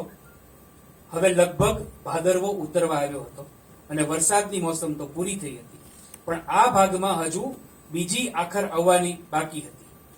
બંગલા સાગરમાં આખરની મોસમ વર્ષમાં 2 વાર આવે છે. આ જનરલ નોલેજ છે. પણ આ વર્ષા મેઘ ન હતો. આખો આકાશ મંડપ નિરભ્ર તપતો હતો. તેમાં એક જ મેઘ પાણીથી નમી પડ્યો હતો. સમગ્ર આકાશ મેઘાચ્છાદિત થઈ જાય એ જુદું, અને માત્ર એક જ મેઘ આમ નમી પડે એનો અર્થ બહુ જુદો છે. આખું આકાશ વરસાદના વાદળોથી ભરાઈ જાય અને વરસાદ પડે, અને એક જ સાઈડ વરસાદ હોય. દરિયાની વચ્ચેની મુસાફરીની વાત છે. આપણે વરસાદ કેવી રીતે જોયો? આપણે વરસાદ ઘેરે અગાસીમાં ચડીએ, ગોંડલમાં પડતો લાગે. ધારણા કરે માણસો અગાસીમાંથી, ઓલી બાજુ ગોંડલમાં પડતો હશે. એ એકલ મેઘ ઝડપથી આકાશમાં સરી રહ્યો હતો અને ધીમે ધીમે નીચે ઉતરતો હતો. એની બરાબર નીચેનો દરિયો પણ ખદખદતો હતો, અને ખદબડાટ મેઘના ઘસારાની સાથે આગળ ધસ્યો આવતો હતો. બાકીનું આકાશ અને બાકીનો દરિયો તમામ શાંત હતા. મેઘ ઝડપથી ઢુકડાવા લાગ્યો. એના તળમાંથી એક જબ્બર શંકુ, ઉલટાવેલો શંકુ દરિયા તરફ લંબાવા લાગ્યો. આકાશમાંથી એક શંકુ પ્રગટ્યો અને દરિયા તરફ લંબાવા લાગ્યો. એને મળવા દરિયામાંથી પણ એક શંકુ ઉઠ્યો. એ બીજા શંકુની પગડી અવળી હતી. મેઘના શંકુની પગડી અવળી હતી. બંને શંકુઓની ટોચ જાણે એકબીજાને મળવા મથતી હતી. શબ્દચિત્ર જોવો છે. મેઘનું બદન સ્થિર દેખાતું હતું, પણ ખરેખર આખું વાદળ જોરથી ગોળ ગોળ ફરતું હતું. પાણીનો શંકુ પણ જબ્બર વંટોળમાં ઘૂમરી ખાતો હતો. અને આખરે બંને શંકુ ભેટ્યા. ટોચમાં ટોચ મળી ગઈ અને દરિયાથી આકાશ સુધી પ્રચંડ જલથંભ ઉભો થઈ ગયો. વિચાર તો કરો, પાણીનો થાંભલો. એનો રંગ કાળો હતો, જાણે મેઘે પોતાના રંગે થંભને રંગી નાખ્યો હતો. મેઘ જાણે બંબાકારે દરિયાને ભેટતો હતો કે દરિયો મેઘને ભેટતો હતો. આખો એ થંભ જોરથી ઘૂમરી ખાતો હતો. દરિયાની ઘૂમરી એટલી જબ્બર હતી. હવે સાહેબ આ જોજો. દરિયાની ઘૂમરી એટલી જબ્બર હતી કે આસપાસના કોષ પાણીમાંના માછલા અને મગરા વમળ તરફ ખેંચાવા માંડ્યા હતા. એટલું જ નહીં, પણ વમળમાં પહોંચીને એ થંભમાં ઊંચે ચૂસાઈ જતા હતા. માછલીઓ અને મગરો આકાશમાં ઊંચે ચૂસાઈ જાય. હવે એ થંભ ઊંચો ને ઊંચો થવા લાગ્યો. છેવટે એ અડધો એક કોષ ઊંચો વધી ગયો અને આખો થંભ ને થંભ આગળ દોડવા લાગ્યો. આનું નામ જળબંબ. એ જેમ ઊંચો થતો ગયો તેમ આકાર બદલતો ગયો, શંકુ મટી અને થંભ બની ગયો. કાળાશમાંથી એ હળવો પાણી જેવા રંગનો બની ગયો. એના ઘૂમરી ખાતા બદનની ભીતર અનેક નાના મોટા જલચર આકાશ તરફ ચૂસાતા ગયા અને એમાં જાત જાતના રંગ દેખાવા લાગ્યા. સૂર્યના કિરણો એમાં અનેક મેઘધનુષ્યો ચમકાવી રહ્યા. પણ દ્રશ્ય રમણીય નહોતું, એ ધસતું મોત હતું. આવું બને છે. દરિયા કિનારે જ્યારે આવું તોફાન થાય અને જે વરસાદ પડે તો વરસાદમાં માછલા પડ્યાના બનાવો આજે પણ બને છે. હવે આ વર્ણન આપણે આટલા વર્ષો પહેલા, એટલે આપણે જેને લખ્યું 1956માં, આપણે માત્ર આટલા જ વર્ષો દૂર જઈએ, પણ એમણે પોતે ક્યાંક અનુભવેલું છે. એવી કેટલી બધી ઘટનાઓ છે અનુભવી છે, અને એ આ દેવો દાદરમાં એમણે શબ્દસ્થ કરી છે. આ તો બહુ નાના ઉદાહરણો છે, પેલા ભાષાના આપ્યા કે વર્ણનના આપ્યા. બાકી એમાં 3 માથાવાળો ખવીસ નામનું એક ચેપ્ટર છે. શું સાહેબ આ હોરર ફિલ્મો આપણે જોઈ છે એમ, એવું સરસ હાથમાં પેલું ખડગ અને 2 માથા અને બધું જે છે એવી રીતે એમ જાય છે. એવા અનેક પ્રકરણો, અનેક વર્ણન આમાં એમણે આપ્યા છે. પુસ્તકમાં દરેકે દરેક પાને આપણને રોચકતા, રોમાંચકતા મળે છે. આગળ સુકાની વિશેનો જે લખાયેલો લેખ છે એ પણ બહુ સરસ છે. એમના વિશે ઘણી બધી માહિતીઓ આપી છે. એમની પોતાની વિદવતા, એમણે પોતાનું કરેલું કામ થી માંડીને બધું. આ એક એના મધર છે ને, એ અંજારના છાયા ફેમિલીમાંથી હતા, એટલે આમ જરાક આમાં નજર પડી, એટલે બાકી કઈ નહીં. પણ જાવા સાગર, બ્રહ્મદેશ, આ બધાના ચેપ્ટર્સ છે. હવે તમને માની લો કે એવું થાય કે ભાઈ આપણને કઈ આટલો બધો સમય નથી, આપણે આ આટલું કેટલા પાના છે હું તમને કહું, 212 પાના, 210 પાનાનું પુસ્તક અમારે કેમ વાંચવું? વાંચી શકો તો સારું, અધરવાઇઝ પાછળ એના પરિશિષ્ટો આપેલા છે. એ ખાસ વાંચવા જેવા છે. એ વખતના વહાણો, એ વખતનું ખંભાત, એનું ચિત્ર, એ વખતનું સુરતનું ચિત્ર, એ તો બધું બરાબર, પણ એના તમે નામ જ જુઓ ને તો એમ થાય કે કેટલો બધો અભ્યાસ અને કેટલો બધો ઇતિહાસ, કેટલો બધો ઐતિહાસિક પરિવેશ એમણે આમાં આપ્યો છે. પરિશિષ્ટનું નામ છે તમિળ, ગુજરાત અને મલક્કા જાવા. પછી અતિંગળ, એટલે એમાં કોનું રાજ હતું, કેવી રીતે, ક્યારે કેવા યોદ્ધાઓ હતા. પરિશિષ્ટ 4માં કેરળ સુંદરી એવું એક સંસ્કૃતમાં કાવ્ય છે. પછી એમ લખ્યું છે કે અલાડી સંસ્કૃત પાઠશાળામાં હસ્તલિખિત સામયિક શારદાના જૂના અંકમાં વિદ્યાર્થી A.C. શંકરન અય્યરે લખેલી આ નાટિકામાં આવેલું યુવતીનું વર્ણન આજે પણ દક્ષિણા પથમાં સંસ્કૃતનું કેટલું સુગમ લખાય છે એનું ઉદાહરણ છે. એનું ભાષાંતર ન હોય, જિજ્ઞાસુ એકાદ સંસ્કૃતજ્ઞ રસિક મિત્ર પાસેથી એ સમજી લે, એમાં એનો ખરો રસ છે. પછી દક્ષિણ સાગર એટલે કે માલદીવ. પછી પરિશિષ્ટ ષોડશ વાત, એટલે એમાં પ્રાચીન નામ શું હતું, એનું આજનું નામ શું છે. પછી ભંબરીઓ ઝંઝાસુર, સાયક્લોન. કેવા સાયક્લોન, આપણે સાયક્લોનના બધા જુદા જુદા નામ આપીએ છીએ દર વર્ષે, દરેક જુદા. સાયક્લોન શું છે, કેવી રીતે ઉઠે છે. ક્રકતાવનો જ્વાળામુખી, ક્રકતાવ શું છે, જ્વાળામુખી કેવી રીતે ક્યાં ઉત્પન્ન થયો ને એને કારણે થઈને કઈ ધરતી થઈને કેવી રીતે ફાટી, અને આજે એટલે કે 1956માં એ કઈ ધરતી છે એનું સરસ મજાનું વર્ણન છે. એ જ્વાળામુખી કેવો ફાટ્યો, કેટલા લોકો એમાં નાશ પામ્યા, કેટલી વનસ્પતિ નાશ પામી, 180 જેટલા માઇલના ઘેરાવામાં અંધકાર છવાઈ ગયો હતો, વગેરે વગેરે ઘણું બધું છે. પ્રાચીન ઇતિહાસ અને પુરાણોની સુવર્ણ ભૂમિ. પછી અગ્નિ એશિયામાં ભારતીય સંસ્કૃતિ, જાવા સાગર અને ગુજરાતના રાજપૂત નાવિકો, આ બધું એના પરિશિષ્ટમાં સમાવેલું છે. તક્ષક, તો તક્ષક કોણ હતો, આમાં તક્ષકની આખી એક વાત આવે છે, એનું બહુ સરસ મજાનું વર્ણન છે.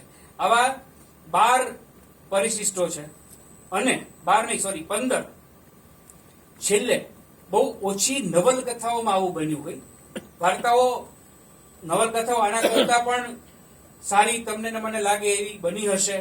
આની પહેલા પણ લખાઈ, અત્યારે પણ લખાય છે, બધું જ સાચું.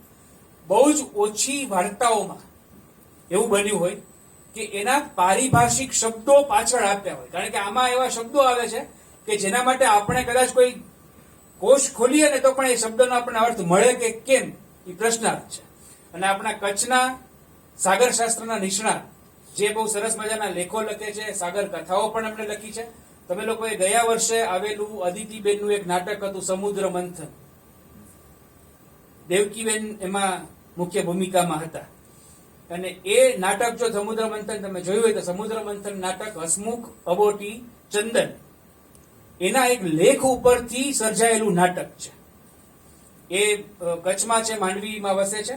અને એમણે આના પારિભાષિક શબ્દો, એટલે કે આ આખું આનું પુનઃમુદ્રણ કરવામાં આવ્યું ત્યારે પ્રકાશકોએ કહ્યું કે આમાં અમુક એવા શબ્દો છે એ વાચકને ખબર નહીં પડે, તો ખાસ એ પારિભાષિક શબ્દોનું પાછળ આખું લિસ્ટ આવી રીતે આપેલું છે. હવે આપણે એમ થાય કે આ કયા શબ્દો? અર્જાંશ તો કે અક્ષાંશ, પછી કટ્ટા તો કડા વહાણનો ભાગ જેટલો પાણીમાં ડૂબેલો રહે એને કટ્ટા કહે છે. પછી કૂવો એટલે કુવા થંભ જેને કહેવાય, જેના ઉપર શઢ લાગે એને કૂવો કહેવાય. પછી ઝંઝા એટલે ઝંઝાવાત.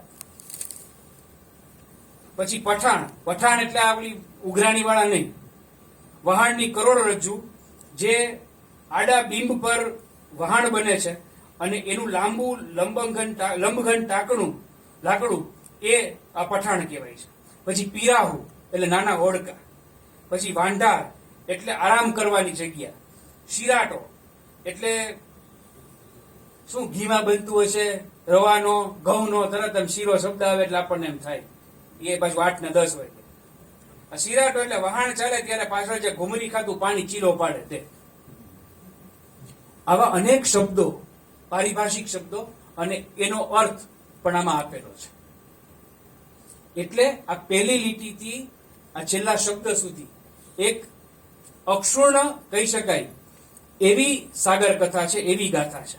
અને આપણા પ્રલંબ સાગરકાંઠાનું આ પ્રતિનિધિત્વ કરે છે. સાગરકાંઠે વસેલી, વિકસેલી, વિકસતી સંસ્કૃતિ આજે આપણા પરિવહનના અનેક માધ્યમો ઉપલબ્ધ છે.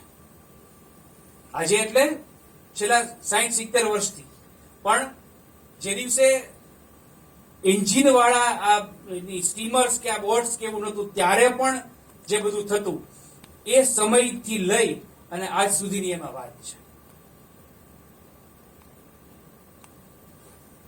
અને આપણે વાંચીએ કે ભાઈ ફલાણું વહાણ ડૂબી ગયું અને ખલાસીઓને બચાવી લેવામાં આવ્યા, માછીમારોનો આબાદ બચાવ થયો, પકડાઈ ગયા, વગેરે વગેરે જે કંઈ પણ. આ બધું જ આપણે વાંચીએ ત્યારે આપણે એ વસ્તુ જે છાપવું આમ સાઈડમાં મૂકી દેતા હોઈએ છીએ. પણ સમુદ્રની મધ્યમાં, સમુદ્રની આસપાસ કેવી કેવી ઘટનાઓ બનતી હોય છે અને કેવી ઘટનાઓ બની હતી 200-500 નહીં સાહેબ, 1000 વર્ષ પહેલા શું બન્યું હતું અને કેવા કેવા લોકો આપણે ત્યાં થઈ ગયા એનું બહુ સરસ મજાનું વર્ણન એ આ દેવો ધાધલમાં છે. આપણે આભારી છીએ સુકાનીના અને આપણે આભારી છીએ કુમાર જેવા એ સામાયિકના કે જેણે આપણને વર્ષો પહેલા 1956-57 આવી સાગર કથાઓ આપી, સાગરના બધા એવા લેખો આપ્યા. કુમાર સીડી સ્વરૂપે પણ હવે પ્રાપ્ય છે. એટલે ઓરિજિનલ આ છપાયેલી વાર્તા પણ જો વાંચવી હવે તો આ સરસ મજાનું મુદ્રણ પણ આપણી પાસે છે, પ્રકાશન છે. પણ તો પણ એ સીડી જો કેવી સેટ મેળવી શકાય તો એ પણ આપણને પ્રાપ્ય છે. પણ મહત્વનું એ છે કે કેવું કામ આપણી ભાષામાં થયું છે. અને શરૂઆત જ્યાંથી કરી હતી ત્યારથી જ અંત તરફ જાઓ કે આવડો મોટો આપણો સાગર કાંઠો અને આપણા સાહિત્યમાં આનો કોઈ આટલો ઓછો ઉલ્લેખ. આપણે કપડાના વર્ણનોમાં, એરપોર્ટ, ઘણી નવલકથાઓમાં તમે જુઓ એરપોર્ટનું વર્ણન એરપોર્ટ જેવડું જ મોટું હોય. એરપોર્ટની ફર્શ પર એને પોતાનો ચહેરો જોયો અને પર્સમાં અરીસો ભૂલી ગઈ હતી એટલે પછી ફર્શ પર જ એને પોતાના વાળ છે એ સરખા કરી દીધા, ત્યાં ફ્લાઇટનું એનાઉન્સમેન્ટ થયું. કઈ બાબતનું રિપોર્ટિંગ કરો છો કઈ ખબર નથી પડતી. આવી કૃતિઓ ના દરિયા વચ્ચે આ દેવો ધાધલ એ તોફાનમાં ફસાયેલા માણસને દેખાતું જેમ જહાજ હોય કે બીજું કોઈક જહાજ છે એવી એક સાહિત્ય કૃતિ છે. અને આપણે ત્યાં આવું કામ આ રીતે થયેલું છે. દેવો ધાધલ વિશે મેં વાત કરી એ ક્યાંકથી ને ક્યાંકથી જોઈને, વાંચીને, કંઈક મેળવીને, અને મેં આ કૃતિ વાંચી હતી એટલે એ રીતે. ધીરેન્દ્ર મહેતાએ સરસ મજાનું સંપાદન કર્યું છે સુકાનીની સાગર કથાઓ. ગુજરાત સાહિત્ય અકાદમીનું પ્રકાશન છે, બહુ સરળતાથી ઉપલબ્ધ છે, એટલે બીજી બધી સાગર કથાઓ પણ તમે એમાં વાંચી શકો. ડોક્ટર જયંત ખત્રીએ આમના વિશે વાત કરી છે, સુકાની વિશે. ગુણવંતરાય આચાર્યએ સરસ રીતે વાત કરી છે કે ચંદુભાઈને મળ્યા પછી આમ થાય બહુ લાંબુ એમનું વર્ણન છે. વિજયગુપ્ત મૌર્યની તો વાત મેં કરી. ટૂંકમાં એમના સમયના જે કોઈ સાક્ષરો છે એમણે પણ બહુ સરસ વાત કરી છે. સાહેબ, ચંદ્રકાંત બક્ષીએ સુકાનીના વખાણ કર્યા. સુકાનીના એના સ્મરણો આલેખ અને કુમારમાં જો, અને બક્ષી લખે પછી તો એમ સવાલ જ નથી ને એમ કે મને ફોન આવ્યો કે મારે તમને મળવું છે, પછી અમે કલકત્તા મારી દુકાને ભેગા થયા, મને એમ કીધું સુકાનીએ કે તમે તો બહુ નાના લાગો છો, આપણે શું ખાશું. અને એના બે દીકરા હતા, અભિમન્યુ અને બે, તો એને બધી વાત શરૂ કરી. એટલે એને કીધું ભાઈ આ બે માંથી એક છે ને ગુજરાતી તો સમજશે જ નહીં, મોટે ભાગે તમિળ અથવા ઇંગ્લિશ. અભિમન્યુભાઈ તો કદાચ અમુક વર્ષો પહેલા વિદ્યમાન પણ હતા, એટલે હશે, આપણે એવું માનીએ કે હજી હોય જ. એમ મારે સંપર્ક કરવાની મને ઈચ્છા હતી પણ ન થઈ શક્યો, પણ હમણાં સુધી એનો ઉલ્લેખ ધીરેન્દ્રભાઈની આ પુસ્તકમાં મળ્યો છે. ટૂંકમાં બક્ષીએ એને બહુ જબરદસ્ત અંજલિ આપી છે. અને સુકાની વિશેનો અભ્યાસ લેખ પણ બહુ સરસ. મેં તો બહુ તમને એની ઝલક આપી, પણ એમને જે કામ પરદેશમાં ક્યાંક તમને નામે દઉં, કોઈ અન્ય દેશમાં વેશ્યાઓની સુધારણા અને ઉત્કર્ષ માટે એક કાયદો ઘડાયો હતો, અને એ કાયદાની સમિતિમાં પણ આ સુકાનીનો સમાવેશ થયો. એટલે સામાજિક નિસ્બત પણ એટલી. અને આપણા દેશની સરકારે શરૂઆતમાં તો એટલે જ્યાં સુધી એ વિદ્યમાન રહે ત્યાં સુધી એના જ્ઞાનનો બહુ જબરજસ્ત ઉપયોગ કર્યો. 62 વર્ષની વયે એ જતા રહ્યા, પણ કેવડું મોટું ભાથું આપીને ગયા છે. આ દેવોધાધન કોઈ પણ વાર્તા હોય, પછી આજની લખાતી કોઈ નવલકથા હોય, આજના આપણા યુવા મિત્રોએ લખેલી નવલકથા હોય, કે દેવોધાધન હોય, કે એ પહેલાની વાત હોય, એના વિશે આપણે અંતે તો એટલું જ કહેવું પડે કે હરિ અનંત હરિકથા અનંતા. એમ આ કથાનો પણ અંત નથી. અને મારે એટલા જ માટે તમને આ કથાની અંદર લઈ જવાનો હતા. કેટલાક પ્રોમોસ જેને કહેવાય, કેટલીક ઝલક આપીને મેં મૂકી દીધું કે કદાચ તમે વાર્તા વાંચવા માટે પ્રેરાવ. ઇઝીલી અવેલેબલ છે. 4-5 વાર એવું બનશે કે તમારે પાછળ જવું પડશે, એવું બને, પણ અલ્ટિમેટલી જયારે આખી એક વાત વાંચશો ત્યારે તમને એમ થશે કે આપણી પાસે કેવડો મોટો ઇતિહાસ, કેવડી મોટી ઘટનાઓ, અને કેટલી સત્ય. એટલા માટે કે આમાં આલેખાયેલી ઘટના ભલે સત્ય ન હોય, પણ આવી કોઈને કોઈ એક ઘટના સત્ય રૂપે આપણા દેશના દરિયાકાંઠે કે બીજા દેશના દરિયાકાંઠે ક્યાંક બની હતી. અને આ વાર્તાનો અને આપણી આ ગોષ્ઠીનો અંત એ છે કે આ 75% પાણી અને 25% પૃથ્વી ધરતી, એવું આપણને ભૂગોળમાં ભણાવતા. આટલું આપણને યાદ રહી ગયું છે. આ આખી વાર્તામાં ક્યાંય ધરતી આવે તો તરત જ પાછી ડિટેચ થઈ જાય એમાંથી વહાણ, અને તરત સમુદ્રનો ઉલ્લેખ આવી જાય. વહાણ ક્યાંક હોય ને ઊભું હોય ને તો એમ કે ટાપુની ઓથે ઊભું છે, ફલાણાને બાજુમાં ઊભું છે, પણ દરિયો છે એ ક્યાંય આમાંથી જતો નથી. પણ શરૂઆત ધરતીથી થાય છે. અને આખું આટલું બધું મુસાફરી કરી અને એ ફરી એકવાર એ લોકો આવે છે ધરતી ઉપર. એટલે લેખકે આપણને એમ કીધું છે કે ભાઈ દરિયો 75% છે, દરિયો પૃથ્વીની આસપાસ, એ બધું સાચું, પણ મારી અને તમારી નિયતિ, મારું અને તમારું જીવતર, મારો અને તમારો આરંભ અને અંત એ તો આ ધરતી જ છે, પૃથ્વી જ છે. અને એનાથી વિશેષ અને એનાથી ઉપર કે આગળ કાંઈ નથી. એટલે આખી દરિયાની આખી એક પરિક્રમા કરી અને ફરી એકવાર માણસ છે એ ધરતી ઉપર આવે છે. મારે તમારે જીવવાનું. આપણે ખલાસીઓ કદાચ વર્ષોના વર્ષો દરિયામાં જીવે છે, તોય પાછા જીવે છે તો પૃથ્વી ઉપર. એમ આપણે બધાએ જ આપણે ભવસાગર કીધો છે, મહાસાગર કીધો છે. એમાં આપણે બધાએ કંઈક મુસાફરી કરવાની હોય છે. આપણામાંથી કોક અજયપાળ છે, આપણામાંથી કોક દેવરાજ દાદર છે, આપણામાંથી કોક તંગમ છે, આપણામાંથી કોક વાચસ્પતિ છે, અને આપણે રાવણનાથ નામના એટલે કે જીવન રૂપી એક ઝુંડમાં, વહાણમાં નીકળીએ છીએ. કોક આપણી ઉપર તોપ મારો કરે છે, કોક આપણી ઉપર બીજો પ્રહાર કરે છે. કુદરત આવો દેખાડો મગર ને માછલી શોષાઈ જાય એવા ઝંઝાવાત સર્જે છે. એ ઝંઝાવાતની વચ્ચે દિશા ભૂલીએ, એમ થાય કે હવે પાછા જવાશે જ નહીં, એવી સ્થિતિમાં પણ ક્યાંક મુકાઈ જઈએ, એ બધું જ ફરી અને આપણે પાછા આપણા ધરાતલ ઉપર આવવાનું હોય છે. આ આખી પરિક્રમા છે, આખો ભવસાગર છે ની તરી અને આપણે અહીંયા આવવાનું હોય છે. એવો એક સંદેશ મને અંગત રીતે આ દેવોદાદલમાંથી મળતો લાગે. દેવોદાદલ તમારી સામે રજૂ કરી શક્યો એના માટે થઈને મૂળ એના સર્જક, એ કૃતિ, એના પ્રકાશક વનરાજ પટેલ અને મીડિયા પબ્લિકેશન, એનો તો ચોક્કસપણે આભાર માનવો જોઈએ. નાગરિક બેંકનો આભાર માની લઉં, કુપાર માટે, પછી ગુજરાતનો નાથ માટેના ત્રીજું આવું પુસ્તક જે મને ગમતું પુસ્તક રજૂ કરવાની તક આપી એટલા માટે. ભરતભાઈને મેં કીધું ને દેવોદાદલ, તો કે કાલે જ કહું, પછી મને કે સુકાની વાળું ને એમ મેં કીધું ને, એનું પાછું એલા સજ છે કે એને બધું વાંચેલું હોય છે, એટલે એનો આભાર.